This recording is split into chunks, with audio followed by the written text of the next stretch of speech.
Good morning students, मैं Sonia Karnal. Class 7th का science का हमने चैप्टर नंबर 5 जो था पढ़ रहे थे हम, एसिड बेसिस एंड साल्ट। उसकी रीडिंग हमने जो है ख़त्म कर ली है। तो आज मैं आपको इसका हम पढ़ेंगे कि what you have learned. Book page number 65 पे है कि हमने इस चैप्टर में क्या पढ़ा है। ठीक है, जैसे आप कहेंगे इसको कि हम लास्ट में हम इसकी कंक्लूजन निकालेंगे कि हमने इसका क्या पढ़ा, हमने इस चैप्टर में एसिड बेसिस एंड साल्ट में हमने क्या पढ़ा है। तो वो उसका मेन पॉइंट्स हैं इसके। ये फर्स्ट है, acids are sour in taste. जो एसिड है वो टेस्ट में कौन से कैसे होते हैं, वो खट्टे होते हैं। जैसे आपका हो गया लेमन, नींबू हो गया, आप इमली खाते हो, विनेगर डालते हैं तो उस टेस्ट में वो खट्टे होते हैं, तो उसमें क्या होता है, वो एसिड होता है। They turn blue litmus red. जो वो ब्लू लिटमस पेपर होता है उसको रेड में चेंज कर देता है। चाइना रोज सोल्यूशन को डीप पिंक में कर देता है change, but do not affect turmeric solution. जो हल्दी का सोल्यूशन होता है उस पर कोई इफेक्ट नहीं करता है, और जो फिनाफ्रिथिन सोल्यूशन होता है उस पर कोई इफेक्ट नहीं डालता है। कौन? Acid. Bases are bitter in taste. जो बेसिस होते हैं वो कैसे होते हैं, वो टेस्ट में क्या होते हैं, वो कड़वे होते हैं। जैसे हम नहा रहे होते हैं या कोई हम साबुन या सर्फ यूज़ कर रहे होते हैं कपड़े धोने के लिए, गलती से हमारे मुंह के अंदर चले जाते हैं तो उसमें क्या होता है, वो उसका टेस्ट क्या होता है, कड़वा होता है। मेडिसिन हम बहुत सारी खाते हैं, जैसे हम एसिडिटी की मेडिसिन खाते हैं, ठीक है, उसमें भी क्या मिला होता है, उसमें थोड़ा बेसिस का सोल्यूशन होता है, तो उससे हमारा क्या होता है, एसिडिटी हमारी ठीक हो जाती है। तो हमने पढ़ा था ना कि रिएक्शन, एसिड का जो रिएक्शन होता है वो बेसिस के साथ होता है, लास्ट में उसका रिजल्ट निकलता है वो साल्ट्स एंड वाटर होता है। Bases are bitter in taste and have a soapy touch. जो बेसिस होते हैं उनका टेस्ट जो है कड़वा होता है, और उनका सोपी टच मीन्स फिसलने वाला टच होता है। उनको हम हाथ लगाते हैं तो ऐसा लगता है फिसल रहा है, जैसे साबुन फिसलता है। They turn red litmus blue. जो रेड लिटमस पेपर है उसको ब्लू में चेंज करता है, और चाइना रोज सोल्यूशन को ग्रीन में चेंज करता है। और टर्मिक सोल्यूशन मीन जो हल्दी का सोल्यूशन जो होता है उसको रेडिश ब्राउन में बना देता है, और फिनाफ्रिथिन सोल्यूशन को पिंक कलर में। The substances which change their color on coming in contact with acid or bases are called indicators. ऐसे substances जो अपना कलर चेंज करते हैं एसिड और बेसिस के कंटेक्ट में आकर, उसे हम कहते हैं इंडिकेटर्स।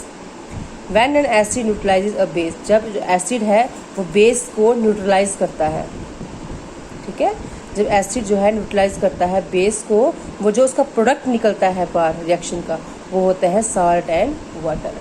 ठीक है, हमने कल जैसे पढ़ा, एग्जांपल्स हमने पढ़ी, न्यूट्रलाइजेशन इन डेली लाइफ हमने पढ़ा कि जैसे हमारा इंडाइजेशन होता है, हम कोई स्पाइसी खाना खा लेते हैं तो हमें एसिडिटी हो जाती है, तो फिर डॉक्टर हमें मेडिसिन प्रिस्क्राइब करता है, उसमें थोड़ा बेसिक का सोल्यूशन होता है, तो उससे क्या होता है, हमारी एसिडिटी ठीक हो जाती है। तो हमारा जो उसमें रिजल्ट आता है वो आता है साल्ट एंड वाटर का। फिर हमने सॉइल ट्रीटमेंट भी पढ़ा, factory waste, sting of ants and bees, preserving milk for a short period. इसमें हमने पढ़ा था कि कैसे एसिड्स को जो है वो रिएक्शन होता है बेसिस के साथ, ठीक है, उसे कहते हैं न्यूट्रलाइजेशन।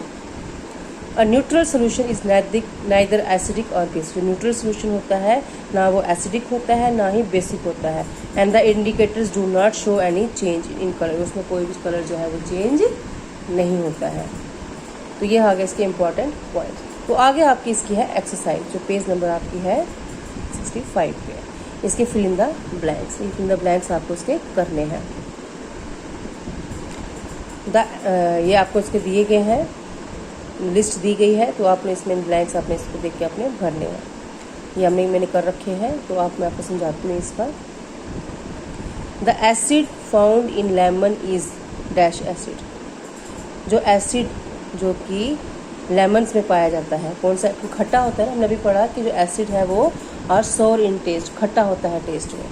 तो एसिड में कौन सा पाया जाता है, लेमन में कौन सा एसिड पाया जाता है, वो है सिट्रिक एसिड। फर्स्ट आएगा आपका सिट्रिक। ठीक है,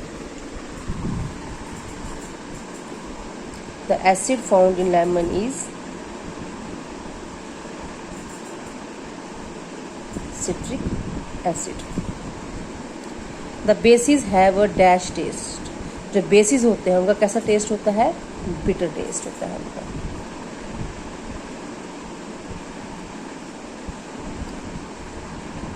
bitter taste and dash touch. कौन सा टच होता है इसका, सोपी टच मीन्स हाथ लगाते ही वो स्लिप हो जाते हैं, SOAPY, सोपी touch. The sting of the dash contains formic acid, sting means डंक, ठीक है, जो डंक मारते हैं हमें, कौन मारते, किसके डंक में फॉर्मिक एसिड होता है, आंट्स के, चींटियाँ, ठीक है, जो चींटी होती है, ठीक है, रई जिसे हम कहेंगे, वो आपको काटती है जब, उसके जो कांटा होता है उसमें कौन सा एसिड होता है, फॉर्मिक एसिड, से हमें स्वेलिंग वगैरह हो जाती है, हमारी स्किन रेड पड़ जाती है, तो है ants.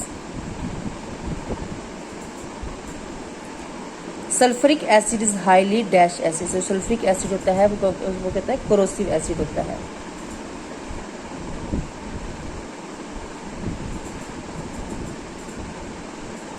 Acidic soils are neutralised with, ठीक है, जो ऐसी मिट्टी जिसमें हम एसिड मिलाते हैं, किसमें, कीड़ों को मारने के लिए, उसको जब न्यूट्रलाइज किया जाता है मीन्स साफ किया जाता है, किसके साथ साफ किया जाता है उसको, स्लेक्ट लाइम के साथ।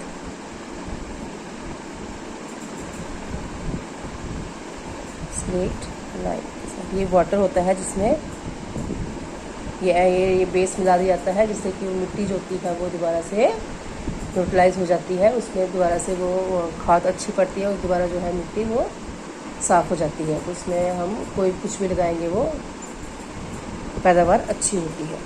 तो आज हमने किए इसके ये इम्पॉर्टेंट पॉइंट्स और इसकी एक्सरसाइज की हमने इसके फिल इन द ब्लैंक्स। तो आप इस वीडियो को ध्यान से देख लीजिएगा और ये जो फिल इन द ब्लैंक्स जो है वो आप अपनी साइंस की कॉपी पे इसको नोट कर लीजिएगा और ध्यान से कल मैं आपको इसका कराऊंगी। Statements given below are incorrect, ये जो स्टेटमेंट्स हैं ये इनकरेक्ट दी गई हैं, गलत दी गई हैं, इन स्टेटमेंट्स को हमने ठीक करके लिखना है और हम करेंगे इसके ट्रू और फॉल्स करेंगे और मैं आपको इसके क्वेश्चन आंसर आपको इसके करवाऊंगी। तो आप ये ध्यान से देख लीजिएगा, उनको ध्यान से पढ़ लीजिएगा। Thank you.